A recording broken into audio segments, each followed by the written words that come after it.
the autumn of 1813, Europe trembled as the fate of nations hung in the balance. The man who once crowned himself Emperor of the French, who reshaped the continent with fire and steel, now stood on uncertain ground.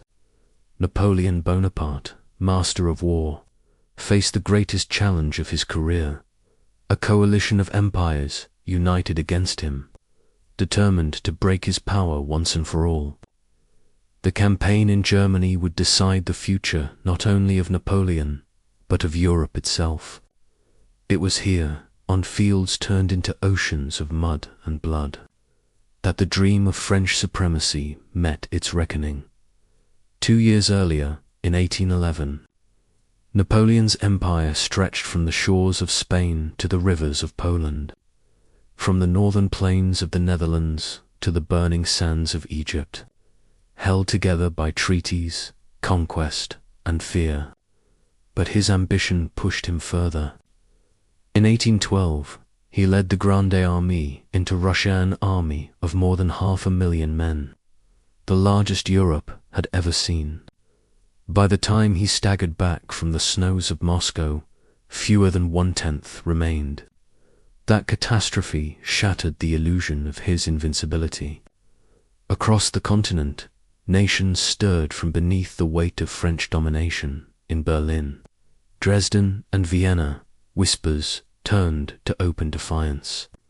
Prussia, humiliated in 1806 at Jena and Auerstedt, saw its chance to rise again. Russia, bloodied but unbroken, urged her allies to strike. Austria, long torn between French alliance and resentment, prepared to turn. Even Britain, isolated by the Channel, tightened its grip on Napoleon's enemies with subsidies and naval power. The War of Liberation, Befreiungskrieg, had begun. Napoleon knew Germany was the key. The Rhine, Elbe, and Danube formed the arteries of Europe. Whoever held them controlled the heart of the continent. In the spring of 1813, with astonishing speed, he rebuilt his army. The men who filled the ranks were young, many no more than boys, called the Marie-Louises, after the emperor's consort, Empress Marie-Louise, who signed their decrees of service. They lacked the experience of veterans lost in Russia, but Napoleon's genius for organization and morale turned them into an army that could still march, fight, and kill in May. At Lutzen and Bautzen, Napoleon struck first. Against the combined forces of Russia and Prussia, he won 2 hard-fought victories. His cannons roared, his cavalry thundered, and once more he seemed unstoppable. Yet beneath the surface, cracks widened. Casualties mounted, supplies dwindled, and his enemies retreated in good order rather than collapse. The old rhythm of Napoleonic battle where one blow destroyed an enemy army was gone. Now the Allies fought with patience. Through the summer of 1813, an uneasy truce held. Diplomats gathered, and Austria played its hand. Chancellor Metternich met Napoleon at Dresden in June. The Austrian statesman, and calculating, warned Napoleon that Europe demanded peace. France within her natural borders. No more domination over Germany. No more crowns placed on brothers and marshals. Napoleon, proud and unbending, dismissed the offer. He was still the emperor. He would not yield what he had won. "You want to cut my wings," he told Metternich. "If I fall, I shall fall like a thunderbolt."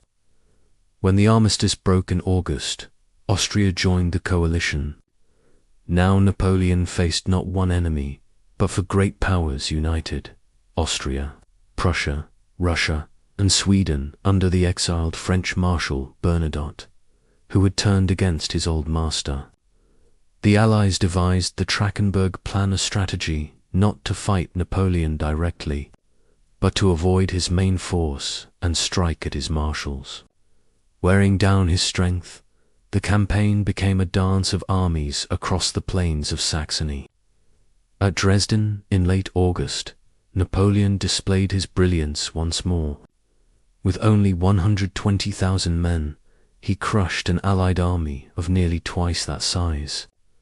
Rain fell in sheets as French artillery mowed down attackers, and Napoleon rode among his men, restoring their faith. It was his last great victory, a flash of the old fire. Yet even as triumph lit Dresden, disaster struck elsewhere. At Grossbeeren, Katzbach, and Dennewitz, his marshals suffered defeat.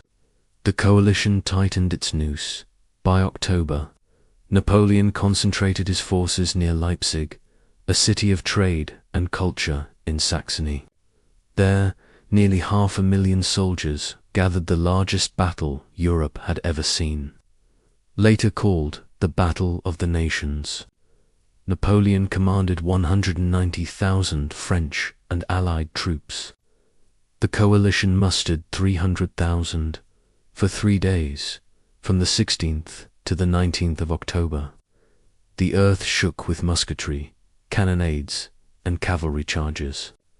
Villages burned, rivers ran red, and men fell by the tens of thousands. On the first day, Napoleon struck hard, pushing back the Allies with disciplined fury. But the weight of numbers told. By the second day, his lines bent. On the third, betrayal sealed his fate. Saxon troops, once his allies, turned their guns on the French. Confusion erupted. Bridges collapsed under retreating soldiers.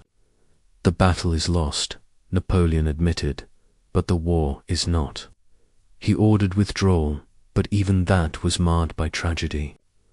The bridge over the Elster was blown too soon, trapping thousands of French on the far bank.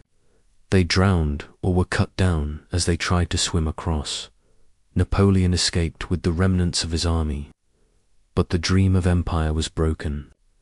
In the aftermath, more than 90,000 men lay dead or wounded. The fields around Leipzig became mass graves, the air thick with the stench of decay. For the German peoples, it was a moment of awakening. Nationalist poets hailed the Battle of the Nations as the dawn of freedom. Prussian officers spoke of honor restored, and in Vienna Metternich smiled, knowing Austria had secured its place once more. For Napoleon, the consequences were catastrophic. His hold on Germany collapsed. Bavaria, Württemberg, and other allies abandoned him. The Confederation of the Rhine dissolved. By November, French troops were retreating across the Rhine itself, the sacred frontier Napoleon had vowed never to yield. The emperor who once dictated terms in Berlin and Vienna now fought to defend France itself. The legacy of the campaign in Germany was profound. It marked the turning of the tide, the moment when Napoleon's star began its final descent. The coalition had proven that patience, coordination, and sheer numbers could overcome even the greatest commander of the age. The German states, long fragmented and subdued, began to sense their collective strength. Out of their struggle against Napoleon would grow the seeds of modern nationalism, a force that would shape Europe for the next century. Napoleon himself reflected bitterly on the betrayal of allies and the inexperience of his troops, but deeper still lay his refusal to compromise. At Dresden, Metternich had offered him peace, an empire preserved within reason. Pride and ambition blinded him. He had once said, "Impossible is a word to be found only in the dictionary of fools." But in 1813, impossibility caught up with him on the fields of Germany today. The Battle of Leipzig is remembered as a clash of giants, the largest battle in European history until the First World War. Monuments rise on its fields, honoring the dead of every nation. Visitors walk among the stones and cannons, hearing echoes of musket fire and cries of the fallen. For Germans, it is a symbol of unity and resistance. For France, a somber reminder of the cost of ambition. And so, Napoleon's defeat in the campaign of Germany stands not only as a turning point in the Napoleonic Wars, but as a chapter in the eternal story of power, pride, and downfall. It is the story of how empires rise on genius and fall on hubris, how nations awaken in blood, and how the fate of millions can hinge on the stubborn will of one man. This episode has been crafted with care to bring history alive, weaving the voices of the past with the knowledge of scholarship and memory.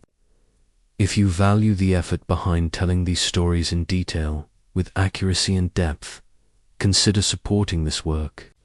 Every gesture of support helps preserve the art of high-quality, historical storytelling, so that the lessons of the past continue to resonate today.